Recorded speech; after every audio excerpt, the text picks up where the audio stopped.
नमस्कार मंडळी, स्वागत आहे सगळ्यांचं आपल्या नवीन अध्यायात, ज्यामध्ये आपण आरोग्य धनसंपदा याखाली आपल्या नवीन अध्यायाला सुरुवात करणार आहोत. आणि आजचा विषय आहे आयुर्वेदानुसार पाणी कसं प्यावं, म्हणजेच पाणी पिण्याची योग्य पद्धत. आपण सगळेच दररोज पाणी पितो, पण आयुर्वेद सांगतं की पाणी योग्य पद्धतीने न प्यायल्यास ते औषधाऐवजी विषासारखंही ठरू शकतं. चला तर मग जाणून घेऊया पाणी कधी, कसं, कोणत्या प्रकारे, कोणी, किती आणि काय काय पद्धतींनी प्यावं हे सगळं. सगळ्यात महत्त्वाचं पाणी म्हणजे काय, तर आयुर्वेदामध्ये पाणी हे जलतत्वाने सांगितलेलं आहे. हे पंचमहाभूतापैकी एक महत्त्वाचं तत्व आहे.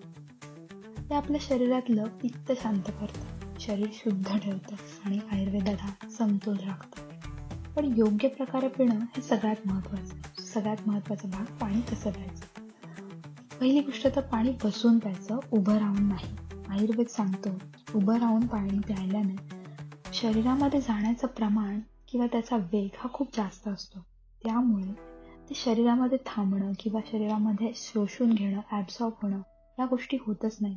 तर ते जातं आपल्या उत्सर्जन करणाऱ्या संस्थेकडे, म्हणजेच मूत्राशय, मूत्रवाही संस्था यांच्याकडे, आणि त्याचा शरीराला योग्य न उपयोग होता ते शरीरातून बाहेर निघून जातं. त्यामुळे नेहमी बसून शांतपणे आणि हळूहळू पाणी प्यायचं.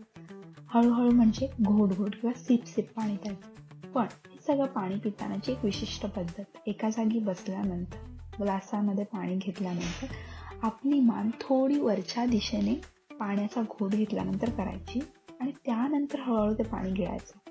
असं का, तर आपलं शरीर, आपल्या गिळण्याची प्रकृती या सगळ्या गोष्टींमुळं जी आपली पूर्ण अन्ननलिका आहे ती एका विशिष्ट रेषेत येते आणि त्यामुळे ते पाणी योग्य प्रकारे व्यवस्थित शरीरामध्ये शोषून जाणार आणि त्यामुळे निर्माण होणारी जी आपली पचनशक्ती आहे ती डिस्टर्ब न होण्यास मदत होते.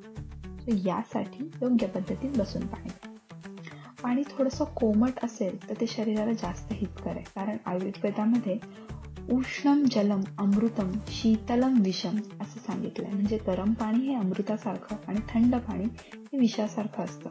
त्यामुळे सकाळी उठल्यानंतर किंवा जेवणानंतर थोडं कोमट असलेलं पाणी पिणं हे नेहमी योग्य. पुढील भाग पाणी कसं आणि कधी प्यावं. तर सकाळी उठल्यानंतर आयुर्वेदानुसार सांगितले की कोमट पाणी प्यायचं. का, तर ते उत्तम डिटॉक्स मानलं जातं. हे पाणी पोटातील अपायकारक द्रव्य बाहेर काढतं आणि आतड्यांची हालचाल सुधारतं. त्यामुळे हे पाणी पिताना मालासन नावाचा एक उत्तम प्रकार आपण वापरू शकतो. यामध्ये मालासनामध्ये बसून आपल्याला मगाशी सांगितल्याप्रमाणे पाण्याचा घोट घेऊन हळूहळू ते पाणी मानवर करून प्यायचं आहे. दुसरी गोष्ट म्हणजे जेवणाच्या अर्धा तास आधी थोडं पाणी पिलं तर ते चालतं. त्यामुळे पोटातील आम्ल किंवा ऍसिड जे असतं ते संतुलित राहतं. पण काही लोक असंही सांगतात की जेवताना मध्ये मध्ये 1-2 घोट पाणी घेतलेलं चालतं. आयुर्वेदामध्ये असे संदर्भ सांगतात की रोगी व्यक्ती किंवा इतर कुठले आजार असतील आणि त्या लोकांना पूर्ण जेवताना पाणी न घेणं हे शक्य नसेल, त्यांनी 1-2 घोट पाणी घ्यावं. अदरवाईज 1-2 घोट पाणी किंवा जेवणानंतर लगेच पाणी घेतल्याने होतं काय, तर जी आपण जेवणाच्या आधी आपला जाठराग्नी प्रदीप्त झालेला असतो हा जाठराग्नी मंदावतो किंवा विझून जातो आणि त्यामुळं या सगळ्याचा आपल्या पचनशक्तीवरती अपायकारक होतो. अपाय झाल्यामुळे आपलं पचन योग्य प्रमाणात होत नाही. त्यामुळे घेतलेल्या अन्नाचं पचन न झाल्यानं ते अन्न तसंच शरीरात पडून राहते. झोपण्याच्या आधी सुद्धा जास्त पाणी पिणं हे टाळायला हवं. का, कारण मग पुन्हा शरीरातल्या ज्या संस्था आहेत, उत्सर्जन करणाऱ्या संस्था ह्या काम करत राहतात. त्यामुळे मूत्राशयावरती जोर येणे, लघवीला लागणे या सगळ्या गोष्टी होत राहतात आणि त्यामुळे झोप सुद्धा डिस्टर्ब होऊ शकते. त्यामुळे झोपण्याच्या आधी सुद्धा अधिक प्रमाणात पाणी पिणं हे नक्कीच टाळलं पाहिजे. महत्त्वाचा भाग म्हणजे पाणी कधी प्यायचं नाही. तर ताबडतोब व्यायामानंतर किंवा घाम आल्यावर लगेच, थंडीत किंवा थंड वातावरणात जास्त पाणी, भूक लागली असताना फार पाणी, जेवणानंतर कोणी किती पाणी पितं. तर आयुर्वेद सांगतो की पाणी पिणं हे आपल्या शरीर प्रकृतीवरती अवलंबून आहे. वातप्रकृतीचे लोक पाणी कमी प्रमाणात पण वारंवार पितात. का, कारण शरीरामध्ये रुक्षता असते.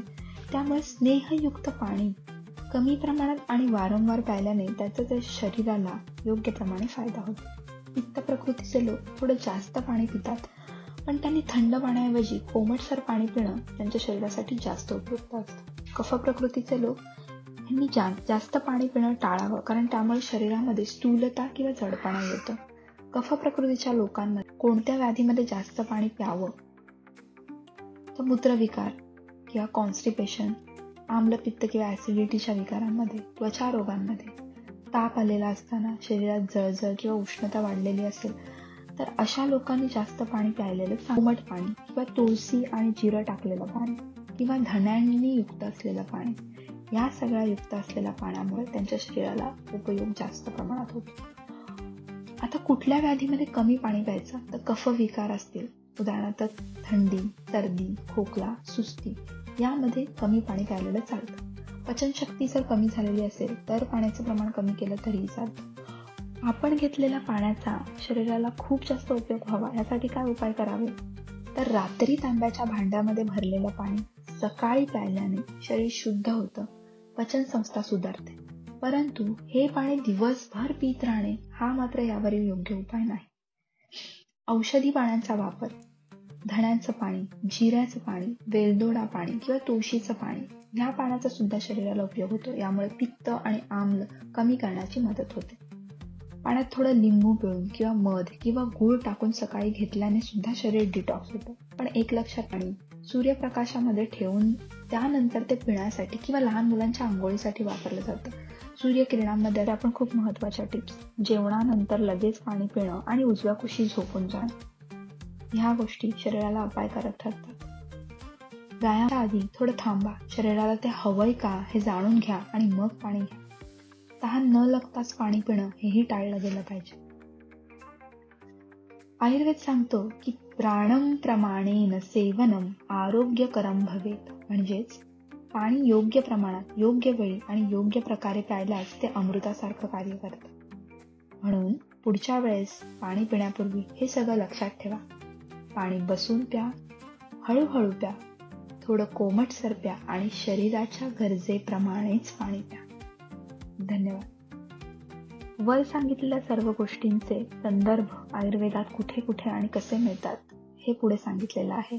कोणाला याबाबत जास्त माहिती हवी असल्यास या संदर्भांवरून आपण स्वतःला अजून सुशिक्षित करू शकता. धन्यवाद. व्हिडिओ आवडल्यास चॅनलला लाईक करा, शेअर करा, सबस्क्राईब करा. भेटूया पुन्हाच अशा एका नवीन अध्यायामध्ये. तोपर्यंत स्वस्थ रहा, आनंदी रहा, कारण आरोग्य हीच धनसंपदा.